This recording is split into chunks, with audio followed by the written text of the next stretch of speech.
లావణ్యకి పెళ్లి సంబంధం గురించి కూడా ఒకేసారి మీతో మాట్లాడి మీ అభిప్రాయం తీసుకుందామని అన్నాడు అంది.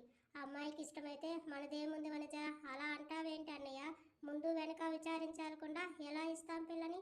నువ్వు వాళ్ళ గురించి కాస్త వాకప్ చేసి తెలుసుకుంటే నాకు బాగుంటుంది. మన అమ్మాయి భవిష్యత్ కదా అంది.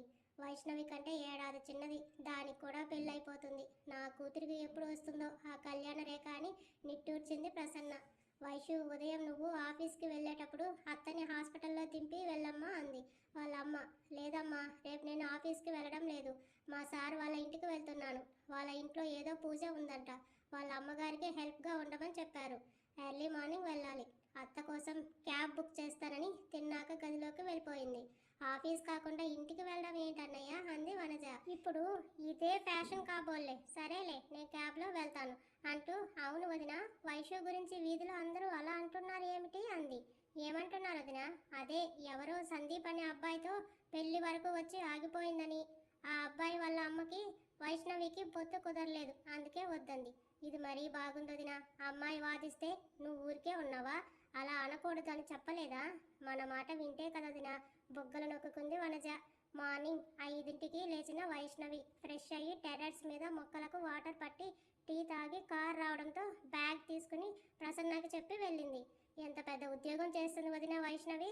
అంత ఖరీదైన కారు వచ్చింది తన కోసం. నా కొడుకు చేస్తున్నాడు, ఇలాంటి కార్ రాదు అంది. ఆమె మాటల్లో ఎత్తి పొడుపు అర్థమైన ప్రసన్న మాట్లాడకుండా వెళ్ళిపోయింది. టిఫిన్ తిన్నాక వైష్ణవి బుక్ చేసిన క్యాబ్లో వనజాతో పాటు హాస్పిటల్కి వెళ్ళింది ప్రసన్న. మహిదార్ ఇంటికి వచ్చిన వైష్ణవికి అప్పుడే వాకిలి కడిగి ముగ్గు పెట్టడానికి వంగుతున్న పనమ్మాయి కనబడి తనని ఆపి, నేను వేస్తాను ముగ్గు అంది. ఆ పిల్ల ఎవరు అన్నట్టు చూసింది. నేను నీలాంటి ఎంప్లాయీనేలే, నువ్వు ఇంట్లో పని చేస్తే నేను ఆఫీస్లో అంది నవ్వుతూ. ఆ పిల్లకి అర్థం కాక చూస్తుంటే, సార్ పిఏని, మేడం గారి కోసం వచ్చానని చెప్తూ బౌల్ తీసుకుంది. ముగ్గు పెడుతున్న వైష్ణవిని జిమ్ రూమ్ విండో నుంచి చూశాడు. ముగ్గు పూర్తయి గార్డెన్లో ఉన్న పూలు కొన్ని కోసి ముగ్గులో పెట్టి చిరునవ్వుతో లోనికి వచ్చిన వైష్ణవికి ఎదురొచ్చిన మరో మెయిట్ తన చేతిలో గ్లాస్ పెట్టి, సార్ మిమ్మల్ని తీసుకుని పైన జిమ్ రూమ్కి రమ్మన్నాడు అని స్టార్ట్ చేసేశాడు స్టార్చర్ అని తిట్టుకుంటూ. మార్నింగ్నే నన్ను రప్పించావు కదా, నీకు దిమ్మ తిరిగే జలక్ ఇస్తాను చూడు అనుకుంది. జిమ్ రూమ్ ఏదో వెతుక్కుంటూ వచ్చిన ఆమెకి చెవిలో యాపిల్ హెడ్సెట్ పెట్టుకొని ఓన్లీ నైట్ ప్యాంట్ షర్ట్లెస్గా కండలు తిరిగిన దేహంతో పుషప్స్ చేస్తూ పిచ్చ హార్డ్గా దర్శనం ఇచ్చాడు. నోరు తెచ్చుకొని చూస్తుంది. బాప్రే, అది బాడీనా స్టీల్ ప్లాంట్లో మెటల్నా? ఏమన్నా ఉన్నాడా గురుడు అని టెంప్ట్ అయిపోతూ సింహం బోన్లోకి వచ్చిన వైష్ణవి సార్ అంటూ వినయంగా వినమ్రంగా, మర్యాదకే విసుగు వచ్చే అంతగా మర్యాదగా పిలిచింది. పలకలేదు. సార్ అని మళ్ళీ పిలిచింది. చెవిలో గొట్టాలు పెట్టుకుంటే ఎలా వినబడుతుంది ఈ రాక్షసుడికి అనుకుంటూ, హలో మిస్టర్ శాడిస్ట్ మహారాజ్ గారు అంటున్న వైష్ణవి వాయిస్ మ్యూట్ అయ్యి సౌండ్ లో అయ్యి ఆగిపోయింది. వాట్ డిడ్ యు సే అన్నాడు. బిత్తరపోయిన వైష్ణవి పిచ్చి చూపులు చూస్తూ, దేవుడా, 2 సార్లు రెస్పెక్ట్తో పిలిస్తే పలకకుండా శాడిస్ట్ అంటే పలికాడా? ఇప్పుడు నన్ను కైమా చేస్తాడా, కూరనుకుని తింటాడా? అమ్మో వస్తున్నాడు అనుకుంటూ వెళ్ళాలని చూసిన ఆమెకి ఆ ఛాన్స్ ఇవ్వకుండా ఉన్న చోట నుంచి ఇంచు కూడా కదలకుండా డోర్స్ ఆటోమేటిక్ లాక్ వేసేశాడు. వైషు గుండె జల్లుమంది. హార్ట్ బీట్ బుల్లెట్ ట్రైన్లా పరిగెడుతుంది. కళ్ళు మూసుకొని, దేవుడా నువ్వే నన్ను కాపాడాలి. నాకు నోటి దురద ఎక్కువ నాకు బాగా తెలుసు, కానీ ఇతగాడికి శాడిజం టన్నుల్లో ఉందని ప్రతిసారి నాకు గుర్తు చేయడానికి నువ్వు ఇలాంటి పరీక్షలు పెట్టక్కర్లేదయ్యా అని కళ్ళు మూసుకున్న వైష్ణవి కదిలే వీలు లేకుండా వెనక నుంచి ఇటు అటు చేతులు అడ్డం పెట్టాడు. వెచ్చని శ్వాస వీపుని తాకుతుంటే అత్యంత దగ్గరగా వచ్చిన అతన్ని గమనించి దేవుణ్ణి ఇంకా గట్టిగా ప్రే చేయడం మొదలుపెట్టింది.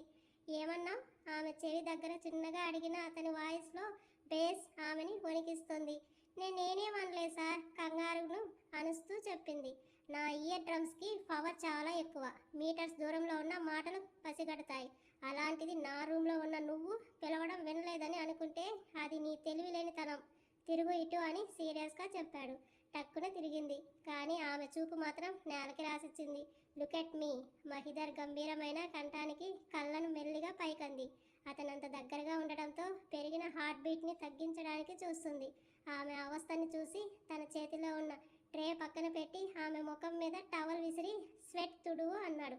ఏంటి అంటూ కళ్ళను హాల్ చిప్పల్లా చేసి చూసింది. Just do what I say. కోపం తెప్పిస్తే రేపటి వరకు ఇక్కడే ఉంటావు, కానీ నేనెందుకు చేయాలి? దగ్గరికి వచ్చి కళ్ళలోకి కళ్ళు పెట్టి చూస్తూ నన్ను శాడిస్ట్ మహారాజ్ అన్నందుకు ఆ పేరుని సార్థకం చేయాలిగా అంటూ కనుబొమ్మ పైకి అన్నాడు. దెబ్బకి టవల్ అందుకుని అతని చెస్ట్ తుడుస్తున్న ఆమె హ్యాండ్ షివర్ అవుతుంది. ముళ్ళేమైనా గుచ్చుకుంటున్నాయా? చురుగ్గా చూసింది. వాట్ అన్నాడు మరింత ముందుకు వచ్చి. ఏం లేదంటూ కళ్ళు మూసుకుని అతడి బాడీ తుడుస్తుంటే హాఫ్ శారీ కట్టుకోలేదేమన్నాడు. ఒక కన్ను తెరిచి ఇవాళ ఏమీ ఫెస్టివల్ కాదుగా అంది. ఫెస్టివల్ కాకపోయినా ఇంట్లో పూజ ఉందని చెప్పానుగా. పూజ రోజే కాదు, పూజ పనులు చేసేటప్పుడు కూడా హాఫ్ శారీలోనే రావాలి. అలా అని మీరేం చెప్పలేదుగా. అయినా లంగా ఓని నాకేం అలవాటు కాదు. మొన్నేదో అమ్మ బలవంతం చేసిందని వేసుకున్నాను అని మొహం పక్కకు తిప్పింది.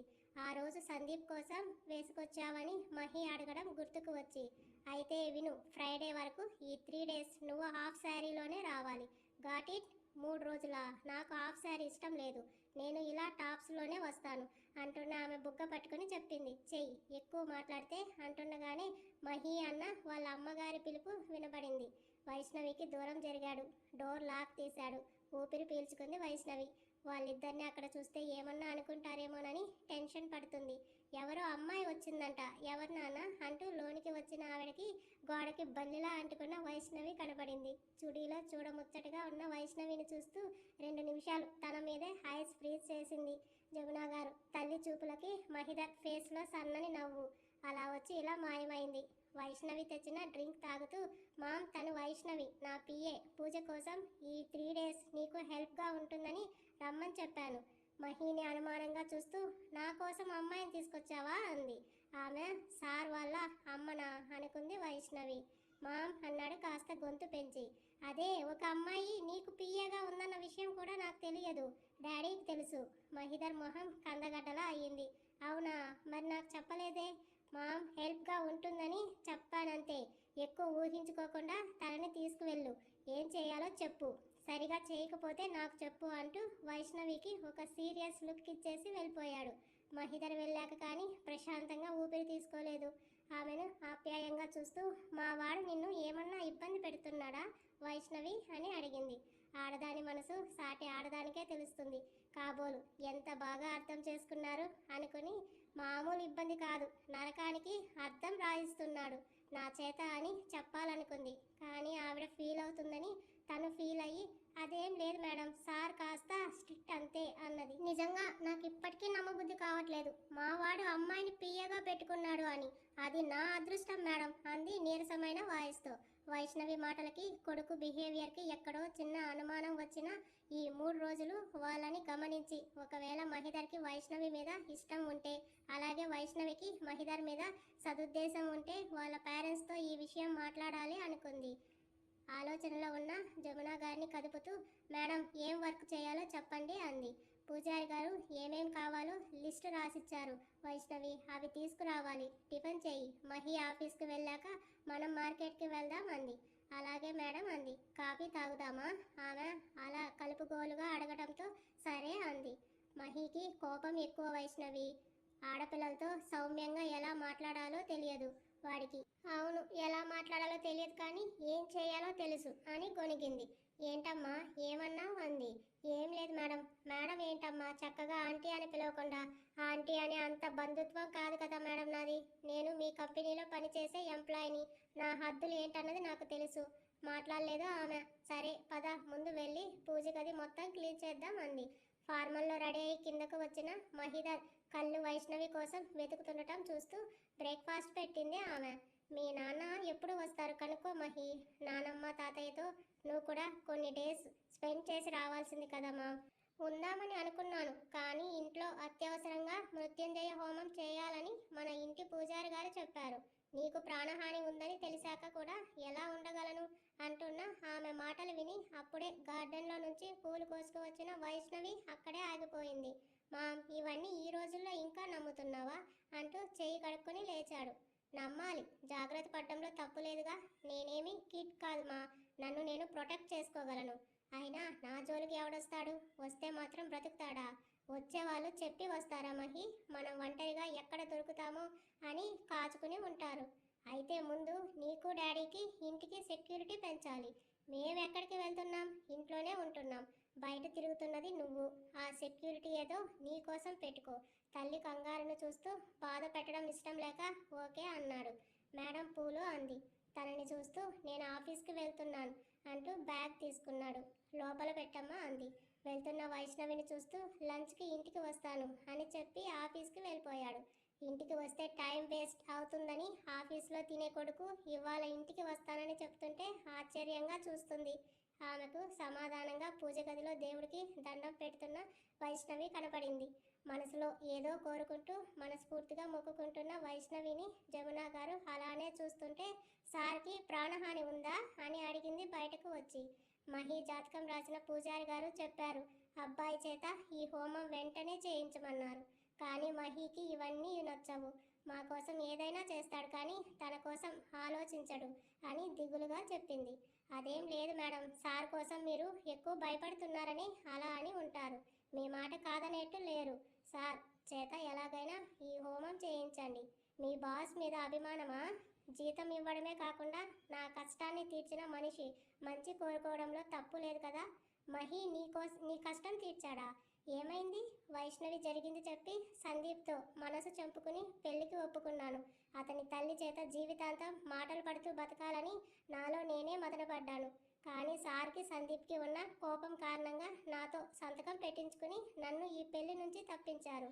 సార్ పిఏగా నేను సందీప్ని పెళ్లి చేసుకుంటే ఆయన తగ్గినట్టు అవుతుందని ఇలా చేశారని అనుకుంటున్నాను.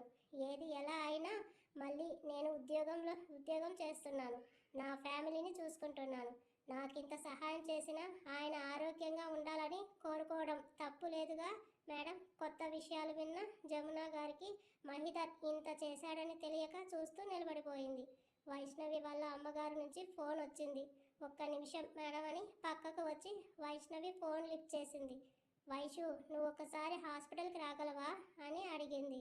ఏంటమ్మా ఏమైంది? అత్తకి కొంచెం సీరియస్ అయిందిరా, డబ్బులు కూడా కావాలి. ఇంటికి వెళ్ళి డబ్బులు తీసుకుని రాగలవా? నాన్న పని మీద పక్క ఊరికి వెళ్ళాడు. అత్త భయపడుతుందిరా అంటుంటే సరే అమ్మా నేను వస్తాను అని హాస్పిటల్ అడ్రస్ అడిగి ఫోన్ పెట్టేసింది. ఏమైంది వైష్ణవి అని అడిగింది జమున గారు. వైష్ణవి కంగారు చూస్తూ విషయం చెప్పి వర్క్ అంతా అయిపోయింది, రేపు త్వరగా వచ్చేస్తాను, ఇప్పుడు వెళ్ళనా అని అంది. అయ్యో మనిషి కంటే ఈ పనులు ఎక్కువనా అని డ్రైవర్ని కార్ తీయమని చెప్పి వెళ్ళమంది. కానీ సార్కి చెప్పకుండా వెళ్తే అని సందేహంగా చూస్తుంటే నేను చెప్తాను లేమ్మా అని డబ్బులు ఏమైనా కావాలా అంది. వద్దు మేడం ఉన్నాయని చెప్పి వెళ్ళిపోయింది. ఒక గంటకి ఇంటి ముందు ఆగింది మహిధర్ కార్. రావడంతోనే వైష్ణవి కోసం చూస్తున్న మహిధర్ చూపు గమనించి ఫుడ్ పెడుతుంటే హ్యాండ్ వాష్ చేసుకుని కూర్చుంటూ నువ్వు రెస్ట్ తీసుకోమా, వైష్ణవిని పిలువు, తను పెడుతుంది అన్నాడు. వైష్ణవి లేదు మహి, వాళ్ళ బంధువులు ఎవరికో ఆరోగ్యం బాగాలేకపోతే ఇంటికి వెళ్ళింది, నీతో చెప్పమంది అంది. మహిధర్ ముఖం ఎర్రబడింది. ఆ కోపంతో మాట్లాడకుండా తిని ఆఫీస్కి వెళ్ళిపోయాడు. కొడుకునే చూపు తిప్పక గమనించిన ఆమె నమ్మకం కుదిరింది వైష్ణవిని మహిధర్ ఇష్టపడుతున్నాడని. మరి వైష్ణవి ఆఫీస్కి రావడంతోనే వైష్ణవికి ఫోన్ చేయడానికి చూశాడు. కానీ మళ్ళీ ఆ ప్రయత్నం విరమించుకొని ఫోన్ పక్కన పెట్టేసి అసహనంగా సిస్టమ్ ఆన్ చేశాడు. ఈవినింగ్ ఇంటికి వస్తూ ట్రాఫిక్లో ఆగిన మహి ఫోన్ మాట్లాడుతున్న అతన్ని కళ్ళు క్షణంలో అగ్నిగోళాల్లా మారాయి. దూరంగా సందీప్తో మాట్లాడుతున్న వైష్ణవిని చూసి మరుసటి రోజు ఉదయం ఎప్పట్లా ప్రసన్న గారితో చెప్పి మహి ఇంటికి వచ్చిన వైష్ణవికి జమున గారు గుడికి వెళ్ళారని పనివాళ్ళు చెప్పారు. పనివాళ్ళు చేస్తుంటే మరి నన్నెందుకు రమ్మన్నాడు అనుకుంటూ గార్డెన్లోకి వచ్చిన ఆమెకి యోగా ముద్రలో ప్రాణాయామం చేస్తూ కనిపించాడు మహిధర్. ఆటోమేటిక్గా ఐస్ అతనికి రాసిచ్చింది. అతను శ్వాసిస్తున్నప్పుడు ఉప్పొంగుతున్న అతని రొమ్మును చూస్తూ ప్రళయకాల రుద్రుడు పరమశాంతితో ధ్యానం చేస్తున్నట్టే అనిపించింది. డీప్ బ్రీత్ తీసుకుని కళ్ళు తెరిచిన మహి ఎదురుగా లంగావోణిలో కనబడింది. క్షణంలో మహి కళ్ళలో మెరుపు, అంతలోనే కోపం. మహి లేచి తన వైపు రావడం చూసి ఇంట్లోకి పరిగెత్తింది. జమున గారు కూడా అప్పుడే రావడంతో మేడం సార్కి చెప్పారా అంది. చెప్పాను వైష్ణవి, ఏమైంది? ఏమన్నా అన్నాడా? లేదు మేడం, సార్ ఏమనలేదు కానీ ఎందుకో ఆయన సీరియస్గా ఉన్నట్టు అనిపించింది, అడిగాను. వాడికి ఉన్నదే ఆ సీరియస్నెస్లే. ఇదిగో ప్రసాదం తీసుకొని చేతిలో పెట్టి వైష్ణవి నుదుటిపై కుంకుమ పెట్టి రోజా పువ్విచ్చి తలలో పెట్టుకోమంది. ఇవాళ ఏం చేయాలో చెప్పండి మేడం. పూజ గది గడపకి పెయింట్స్ వేయాలి. పసుపు కుంకుమ పెడతాను కానీ ప్రతిసారి నాకు వీలు పడదు. ఒట్టిగా గడపని అలా చూస్తే బాగోవడం లేదు. నిన్న పెయింట్స్ తెప్పించాను, వేస్తావా అంది. ఓకే మేడం అంటూ వెళ్ళింది. మహిదారి లోపలికి వచ్చి వైష్ణవిని చూసి వెళ్ళిపోయాడు ఫ్రెష్ అవ్వడానికి. అమ్మో, బాబుగారు మౌనవ్రతం ఏమైనా చేస్తున్నాడా, ఇంత సైలెంట్గా ఉన్నాడు అని అనుకుంది. మహిదార్ రెడీ అయ్యి వచ్చేసరికి టిఫిన్తో రెడీగా ఉంది జమున గారు. సైలెంట్గా బ్రేక్ఫాస్ట్ కంప్లీట్ చేసి వాళ్ళ నాన్నగారికి ఫోన్ చేస్తూ హాల్లో కూర్చున్న మహి శ్రద్ధగా గడపకు పసుపు రాస్తున్న వైష్ణవిని చూశాడు. జడ మొత్తం ఆమె ఒడిలో పడి సగమే కనబడుతున్న ఆమె మొహంలో కళ్ళు మాత్రమే రెప్పలు ఆర్పుతూ కనబడుతున్నాయి. వైష్ణవి పసుపు రంగు పెయింట్ వేశాక, మేడం ఇది డ్రై అయ్యాక మిగతా కలర్స్ వేస్తాను అంది. అయితే పెరట్లో తులసి కోటకు కూడా పెయింట్ వేసేయి వైషు, ఈలోపు ఇది డ్రై అవుతుంది కదా. వైషు అన్న పిలుపుకి అటు వైష్ణవి ఇటు మహిధర్ ఒకేసారి ఒకరినొకరు చూసుకున్నారు. వైషు అని మహిధర్ తనని పిలిచిన రోజు వైష్ణవికి గుర్తురాగా సూటిగా వైష్ణవిని చూస్తున్నాడు. కనుపాపలు తిప్పేసి పెరట్లోకి వెళ్ళబోతున్న వైష్ణవిని చూసి, ఈరోజు ఆఫీస్లో పని ఉంది, తను రావాలి, నీకు హెల్ప్ కావాలంటే ఆఫ్టర్నూన్ తీసుకొస్తాను అన్నాడు. వైష్ణవి అడుగులు ఆగిపోతే, అదేంటి మహి, తను ఉంటే ఇలాంటి పనులన్నీ అయిపోతాయి. రేపే పూజ కదా, సామాను కూడా తెచ్చుకోవాలి. అయితే లిస్టు రాసి లంచ్కి వస్తూ తీసుకొస్తాం. ఏం మా వైష్ణవి, అన్నీ మర్చిపోకుండా తీసుకొస్తావా? తీసుకొస్తాను మేడం. వైష్ణవికి లిస్టు రాసి ఇచ్చి మనీ ఇచ్చింది. ఆమె బ్యాగులో భద్రంగా పెట్టుకుని ఆల్రెడీ బయట వెయిట్ చేస్తున్న మహిధర్ కోసం వచ్చింది. డ్రైవర్ లేడు. మహిధర్నే డ్రైవింగ్ సీట్లో ఉండటం చూసి ముందు కూర్చోవాలా వెనకనా అని ఆలోచిస్తుంటే ఫ్రంట్ డోర్ ఓపెన్ అయ్యింది. ఇక ఆలోచించకుండా కూర్చుంది. కార్ రివ్వున కాంపౌండ్ దాటింది. కార్ కనుమరుగయ్యే వరకు చూస్తూనే ఉన్నారు జమున గారు. తన క్యాబిన్కి రాకుండా వెళ్ళిపోతున్న వైష్ణవిని లోనికి లాక్కొచ్చి విసురుగా సోఫాలోకి తోసి ముఖంలో ముఖం పెట్టి చూస్తూ, నాకు చెప్పకుండా ఎందుకు వెళ్ళావు అని అడిగాడు. మీ నెంబర్ నా దగ్గర లేదు సార్, మేడంకి చెప్పమని చెప్పాను. వైష్ణవి బ్యాగ్ నుంచి ఫోన్ తీసి తన నెంబర్ సేవ్ చేసి ఫోన్ విసిరేసి, నిన్న ఎక్కడికి వెళ్ళావు? హాస్పిటల్కి. రియలీ? ఇంకెక్కడికి వెళ్ళలేదా? తన చెంప పట్టుకుని, మరి సందీప్ని ఎందుకు మీట్ అయ్యావు? నా కంపెనీ సీక్రెట్స్ చెప్పడానికా అన్నాడు. కొయ్యబారిపోయింది. మహి చూశాడా అనుకోగానే చెమటలు పట్టాయి. టెల్ మీ అని గదిమాడు. నేను తనని మీట్ అవ్వలేదు సార్, తనే నన్ను చూసి వచ్చాడు. అబద్ధం చెప్పకు. లేదు నిజం. ఏం మాట్లాడాడు? వైష్ణవి ముఖంలో బెదురు నాట్యం చేస్తుంటే విసిగించకుండా చెప్తావా లేదా? వైషు కార్ చిచ్చు లాంటి మహిధర్ కళ్ళలో కోపానికి జీరా పోయిన స్వరంతో, సందీప్తో పెళ్లికి ఓకే అని సంతకం పెట్టిన పేపర్స్ చూపించి నన్ను బ్లాక్మెయిల్ చేశాడు అంది. వాట్? వైష్ణవి చుట్టూ ఉన్న చేతులు బలంగా బిగిశాయి. జరిగింది చెప్పి భయంగా మహిని చూసింది. ఆమెకు దూరంగా జరిగి మహిధర్ ముఖంలో రకరకాల హావభావాలు. డబ్బు ఇస్తే ఎవరినైనా పెళ్లి చేసుకుంటావా? కంగుమంది మహిధర్ కంఠం. అతను డబ్బు ఇచ్చింది మా నాన్న ప్రాణాలు కాపాడటానికి. అభిమానంతో ఎర్రబడింది ఆమె ముఖం. ఆమె ముంజేయి పట్టుకొని, ఏంటే ప్రాణాలు? వాడేదో పెద్ద హీరోలా నీ దగ్గర పోజు కొట్టాడు, అంత లేదు వాడికి. ఓహో, ఎంతైనా నీ మాజీ లవర్ కదా, కష్టంలో ఆదుకున్నాడు అన్న సానుభూతితో పెళ్లికి సై అన్నావు అంతే కదా. సార్ ప్లీజ్, ఇలా మాట్లాడి మీ మీద ఉన్న రెస్పెక్ట్ని తగ్గించుకోకండి. తనని ముందుకు లాక్కొని, మరి నువ్వు ఇలా వాడితో పెళ్లికి ఓకే అంటే నీ మీద ఉన్న ఇంప్రెషన్ కూడా తగ్గుతుందని ఆలోచించలేదా?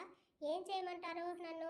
అనుకోకుండా నాన్నకి యాక్సిడెంట్ అయితే ఇల్లు బంగారం అన్నీ మార్వాడి దగ్గర పెట్టి తెచ్చినా కూడా డబ్బు చాలలేదు. ఎవరిని అడిగినా ఆడపిల్లవి నువ్వెలా తీరుస్తావు అన్నారు. ఏం చేయాలో తెలియలేదు. ఉన్న కొంత అమౌంట్తో నాన్నకి ట్రీట్మెంట్ చేయించాలని హాస్పిటల్కి వెళ్తే సందీప్ ఉన్నాడు అక్కడ. అతన్ని కోపగించుకునే సిచ్యువేషన్ కూడా కాదు నాది. అతనే అడిగాడు. తన అమ్మని అడిగితే మనీ హెల్ప్ చేస్తుందని. తప్పలేదు. నా స్వార్థం కోసం నాన్న ప్రాణాలను రిస్క్లో పెట్టలేను. అందుకే సందీప్ మదర్ చెప్పిన కండిషన్స్కి ఒప్పుకొని సంతకం పెట్టి డబ్బు తెచ్చి నాన్నకి ఆపరేషన్ చేయించాను. ఇన్ని టెన్షన్స్ మధ్యనే టెండర్ విషయం మర్చిపోయాను. కానీ మీరు ఆడపిల్లనని కూడా చూడకుండా కొట్టారు. నా పర్మిషన్ లేకుండా అదే అవకాశంగా అంటూ ఆగిపోయింది. ఆమె కన్నీళ్ళకి అతనిలో ఆవేశం కరిగిపోయింది. వైష్ణవిని గుండెకు హత్తుకుని తల నిమురుతూ, వాడిని అడిగావు సరే, మరి నేను గుర్తు రాలేదా? నన్ను హెల్ప్ అడగాలి అనిపించలేదా? తలెత్తి కన్నీళ్లతో చూస్తూ, ఒక్కసారి అలా అడిగినందుకే సందీప్ నాతో పెళ్లికి రెడీ అయ్యాడు.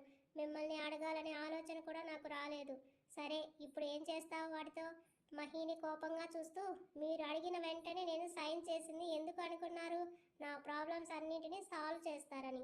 ఆ రోజు అంత గొప్పగా చెప్పారుగా, ఇప్పుడు వాడిని ఏం చేస్తారో చెయ్యండి.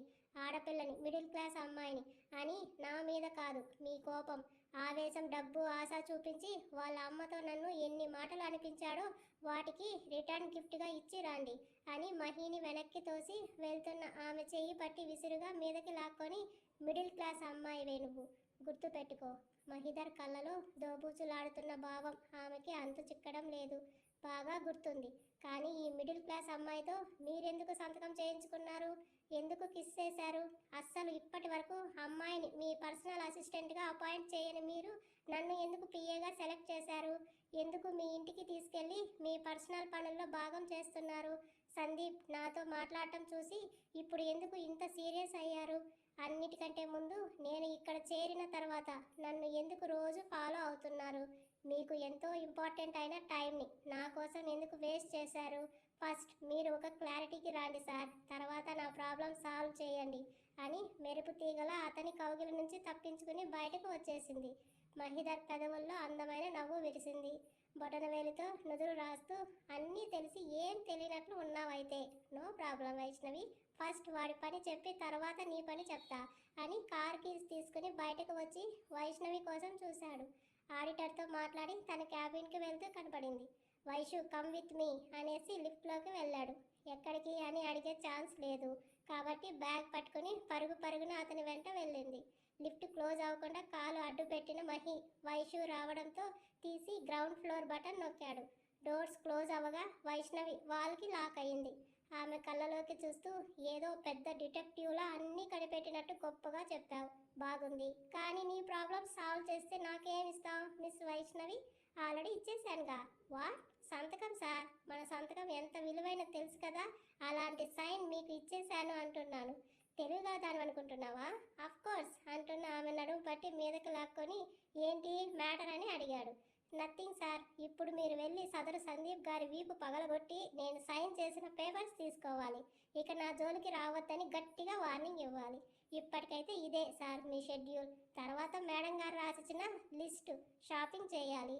మర్చిపోయారా? ఆఫ్టర్ దట్ ఆమెను మరింతగా ముందుకు తెచ్చుకున్నాడు.